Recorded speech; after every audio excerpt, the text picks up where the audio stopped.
فَاجْتَنِبُوا لَعَلَّكُمْ تُفْلِحُونَ کہ اے ایمان والو شراب اور جوے کے قریب نہ جاؤ، اے ایمان والو شراب اور جوے سے بچو کہ یہ شیطانی کام ہے۔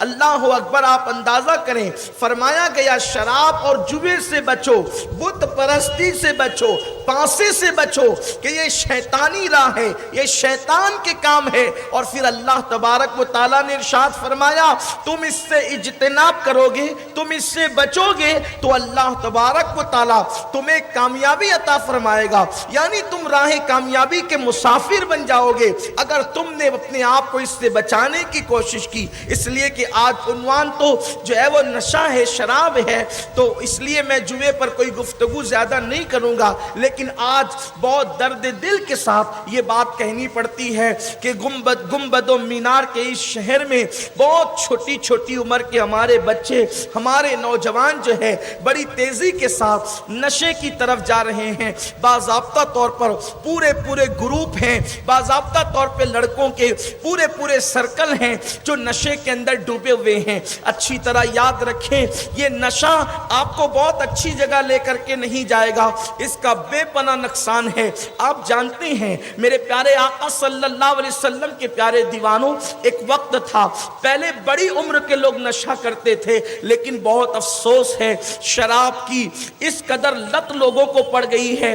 دراصل فلموں کے اندر بہت لاشعوری طور پہ شراب کو پرموٹ کیا جا رہا ہے، نشے کو پرموٹ کیا جا رہا ہے۔ اسی طریقے سے سیریلوں کے اندر اللہ اکبر لاشعوری طور پر شراب کو لوگوں کے ذہن و دماغ پر جو ہے وہ مسلط کیا جا رہا ہے، یعنی کہ خاموش پیغام اس میں دیا جاتا ہے۔ جو لوگ دیکھتے ہیں ان کے ذریعے سے جو ہے وہ یہ باتیں پتہ چلتی ہے کہ اگر کوئی ٹینشن ہو جائے تو انسان اگر شراب پی لے یا نشہ کر لے یا کوئی کسی کو محبت میں دھوکہ دے دے تو پھر وہ نشے کے اندر اپنی زندگی کو گزارے۔ اچھی طرح یاد رکھیں میرے پیارے آقا صلی اللہ علیہ وسلم کے پیارے دیوانوں، میں بار بار اپنی قوم کی بیٹیوں کو بھی اور اپنی قوم کے جوانوں سے بھی کہتا ہوں کہ ایک سیریل کے اداکار کی زندگی یا اداکارہ کی زندگی صرف 3 گھنٹے کی ہے، ہماری زندگی 3 گھنٹے کی نہیں ہے، ہماری زندگی 70-72 ہفتے کی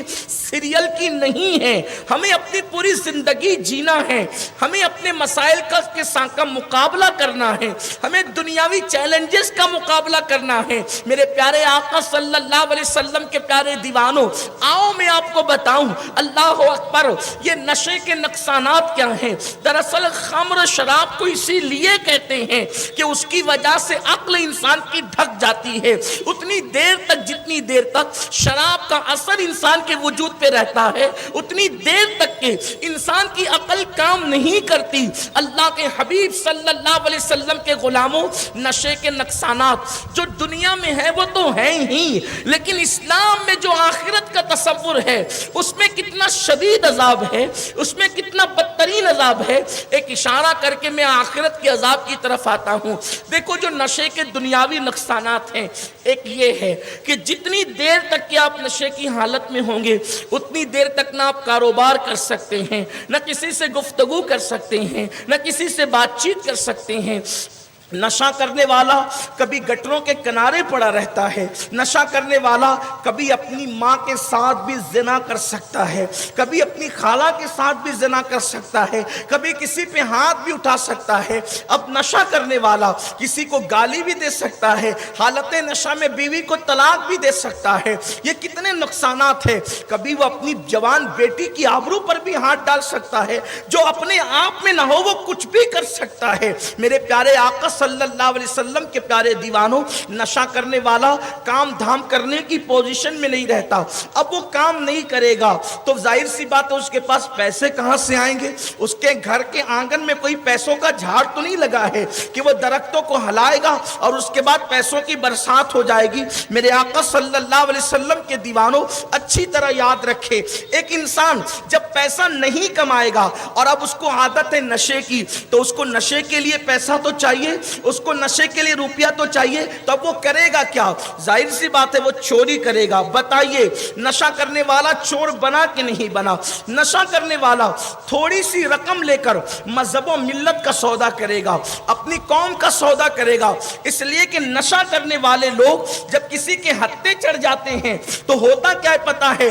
چھوٹی سی رقم پر وہ بڑے بڑے کام کرنے کے لیے تیار ہو جاتے ہیں۔ آپ جانتے ہیں، اللہ اکبر، جو ابھی ایک تنظیم ہے، دہشت گرد تنظیم، جس نے شام، یمن، عراق کے اندر بہت زیادہ ادھم مچا کر نقصان پہنچایا ہے، میں اس کا نام نہیں لوں گا، وہاں کی جو اس کے سربراہ وہ کون لوگ ہیں؟ بظاہر ان کے نام مسلمان ہیں، لیکن وہ لوگ ہیں جو نشہ کرنے والے لوگ تھے، جو ڈرگ استعمال کرنے والے لوگ تھے، جو ہیروئن استعمال کرنے والے لوگ تھے، اور ان نشہ کرنے والوں کو لالچ دی گئی باضابطہ طور پر کہ تم یہ کام کرو، اور بھی ان کے کالے کرتوت ہے کہ تمہیں پھر ہر زندگی کی سہولت فراہم کی جائے گی، اور پھر انہوں نے وہ سب کچھ کیا جو آپ کی نگاہوں کے سامنے ہے۔ حضرت عیسیٰ علیہ السلام جب ایک مقام پر تشریف لے گئے چھپنے کے لیے، چونکہ یہود آپ کو جو ہے وہ تلاش کر رہے تھے، تو جناب عیسیٰ علیہ السلام کی مخبری کرنے والا جو شخص تھا وہ حضرت عیسیٰ علیہ السلام کا ماننے والا تھا، لیکن اس کی کمزوری یہ تھی کہ وہ شرابی تھا۔ اس نے شراب کی 2 بوتلوں پر جناب عیسیٰ علیہ السلام کی جان کا سودا کر لیا۔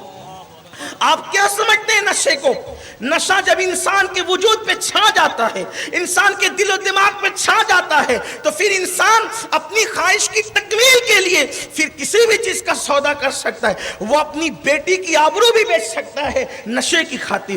یہ نقصانات ہے، تو جو اب اس کو نشہ کرنا ہے، اپنا شوق پورا کرنا ہے، اپنے نفس کی تسکین کرنا ہے، تو اس کے لیے وہ چوری کرے گا، وہ قتل کرے گا، وہ جوا کھیلے گا، وہ معاذ اللہ کسی کی آبرو پہ ہاتھ ڈالے گا۔ یہ سارے کام وہ لوگ کرتے ہیں جو نشہ کرتے ہیں۔ اس لیے میری گزارش ہے کہ نشے پہ کنٹرول ہو۔ یہ تو دنیاوی نقصانات ہے، اور بھی فزیکلی اعتبار سے جو نقصان ہے، جسمانی طور پہ نشہ کرنے والے کے پھیپھڑے سڑ سکتے ہیں، اس کی کڈنی فیل ہو سکتی ہے، اس کے اعصاب معطل ہو سکتے ہیں۔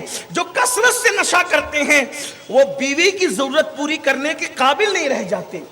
نتیجہ یہ ہوتا ہے کہ جب وہ شوہر اپنی بیوی کو تسکین نہیں دے پاتا، تو پھر اس کی بیوی کا اگر شریف نہیں ہے، شریف ہے، تو وہ اپنے نفس کو، اپنے وجود کو جو ہے وہ اللہ اکبر صبر کا مجسم بنا کر کے کڑوے گھوٹ پیتی رہے گی۔ لیکن اگر اس سے صبر نہ ہو سکا تو اس کے قدم بھی بہک سکتے ہیں۔ یہ نقصانات ہیں نشے کے۔ میرے پیارے آقا علیہ السلام کے دیوانوں، دنیا میں یہ نقصانات کوئی کم نہ تھے، لیکن آخرت کے نقصانات کیا ہے؟ اللہ اکبر۔ آئیے اللہ کے حبیب غیب دا نبی مصطفیٰ کریم رؤوف الرحیم صلی اللہ علیہ وآلہ وسلم نے ارشاد فرمایا کہ میری امت پر ایسا وقت آئے گا۔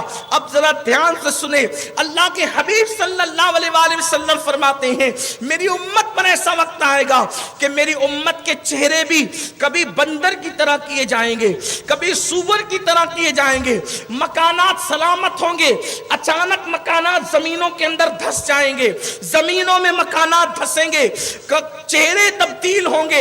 اللہ اکبر۔ صحابہ کرام سرکار فرماتے ہیں پھر لوگوں میں گفتگو ہوگی، لوگوں میں چرچے ہوں گے، فلاں محلے کا مکان دھس گیا، فلاں قوم دھس گئی، فلاں قوم دھسا دی گئی، تو اللہ اکبر سرکار ابد قرار روح فدا غیب دا نبی صلی اللہ علیہ وآلہ وسلم سے پوچھا گیا یا رسول اللہ مکانات کیوں دھسائے جائیں گے، مکانات زمین میں کیوں دھسیں گے، چہرے کیوں تبدیل ہوں گے؟ اللہ کے رسول صلی اللہ علیہ وآلہ وسلم فرماتے ہیں جب میری امت میں زنا اور شراب کی کثرت ہوگی اور میوزک کی کثرت ہوگی، اس وقت جو ہے وہ ان کے مکانات دھسا دیے جائیں گے۔ اس وقت مکانات دھس رہے ہیں، لیکن لوگ کہتے ہیں بارش کی وجہ سے دھس گیا، طوفان کی وجہ سے دھس گیا، اس کی وجہ سے دھس گیا، اس کی وجہ سے دھس گیا، بلڈنگ کمزور تھی تو بیٹھ گئی۔ اللہ اللہ کے رسول کے فرمان پہ توجہ نہیں ہے. یہ کیوں نہیں کہتے کہ زنا کی کثرت ہے تو دھس گیا, شراب کی کثرت ہے تو دھس گیا, نشے کی کثرت ہے تو دھس گیا. میرے پیارے آقا صلی اللہ علیہ وسلم کے پیارے دیوانوں, آج کی خبر اللہ کے حبیب نے کم و بیش 1450 سال پہلے عطا فرمائی تھی. بڑی معذرت کے ساتھ ہمارے یہاں کبھی تھپکیاں بھی دی جا رہی ہے قوم کو, تم اللہ کے رسول کے امتی ہو, تم پر کبھی عذاب نہیں آئے گا. یاد رکھیں ہم اللہ کے رسول کی امتی ضرور ہیں اور حضور کی وفادار امت پر عذاب کبھی نہیں آئے گا, لیکن کوئی امتی بن کر تو دیکھے جس کے ہاتھ میں شراب کا پیالہ ہوگا اس کے ہاتھ میں دامن رسول کب ہو سکتا ہے, جس کے ہاتھ میں جوے کے آلات ہوں گے اس کے ہاتھ میں دامن رسول کب ہو سکتا ہے. اور خدا کی عزت کی قسم جس کے ہاتھ میں دامن رسالت ہے اسے عذاب کبھی نہیں چھو سکتا, اس لیے کہ وہ ایسا چراغ ہے جس کی حفاظت فانوس بن کر کے ہوا کرتی ہے. فانوس بن کے جس کی حفاظت ہوا کرے وہ شمع کیا بجھے جسے روشن خدا کرے. اللہ اکبر, وہ تو عذاب سے محفوظ رہتے ہیں, وہ تو آندھیوں سے محفوظ رہتے ہیں, وہ تو طوفان سے محفوظ رہتے ہیں. ان کے چراغ جب جلائے ہوتے ہیں ان کو بھی ہوائیں بجھا نہیں سکتی. کیا آپ نے نہیں دیکھا حضرت صابر کلیر رضی اللہ تعالی کے خلیفہ حضرت شمس الدین ترکمانی پنڈی نے جو چراغ جلایا تھا, اتنا طوفان آیا کہ لوگوں کے خیمے اڑ گئے ہیں, لیکن شمس الدین کا جلایا ہوا چراغ حالی بجھا نہ سکی. تو پتا چلا جن کے دامن دل مصطفیٰ جان رحمت کے قدموں کی اسیر بن جاتے ہیں ان کو مٹانا تو دور کی بات ہے, ان کے جلائے ہوئے چراغ بھی ہوائیں نہیں بجھاتے. یہ کیفیت ہے, لیکن کوئی ان کا بن کر تو دیکھ.